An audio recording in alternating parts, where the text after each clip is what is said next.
మంచిగా ఆకలేసినప్పుడు బాగా comfort food అనిపించేది పచ్చిపులుసు. వేడి వేడి అన్నంలో కాస్త నెయ్యి తగిలించి ఈ పచ్చిపులుసు వేసుకొని 4 వడియాలతో నంచుకొని తింటే ఉంటుంది. ఆహా! చెప్తుంటేనే ఆకలేస్తుంది. అందుకే వెంటనే వంటగదిలోకి తుర్రుమని పారిపోయాను.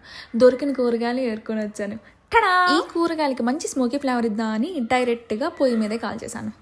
వంకాయ కంపల్సరీ, మ్యాంగో ఈజ్ ఆప్షన్. నాకు పులుపు అంటే ఇష్టం కాబట్టి మ్యాంగో కూడా కాల్చేశాను.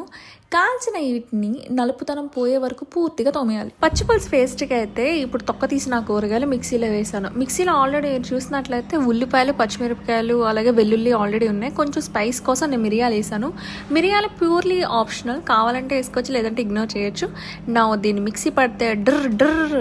ఈ పచ్చిపులుసు పేస్ట్ని కట్ చేసిన ఆనియన్స్ అండ్ కొత్తిమీర గిన్నెలో వేసి ఆ పప్పు దినుసుతో కాసేపు కచ్చాబిచ్చ నల్లగొడితే అసలైన అరోమాటిక్ ఫ్లేవర్ ఆఫ్ పచ్చిపులుసు ఏంటంటే తాలింపు.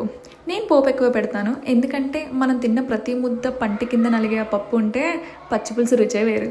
అందుకని కావాల్సిన వగారా ఐటమ్స్ అన్నీ ఆ తాలింపులో వేసేసాను. ఫైనల్లీ మన పచ్చిపులుసు పేస్ట్లో వేడి చేసిన చింతపండు రసము తాలింపు వేసి గిలక్కడితే టడా రెడీ. ఎందుకు లేట్ అన్నట్టు వేడి అన్నంలో 4 వడియాలు వేసుకొని ఈ పచ్చిపులుసు వేసుకొని కలిపి తిన్నాను. అద్దరిపోయింది. లాస్ట్ నా డిజర్ట్ కప్ కేక్తో కథ ముగించాం.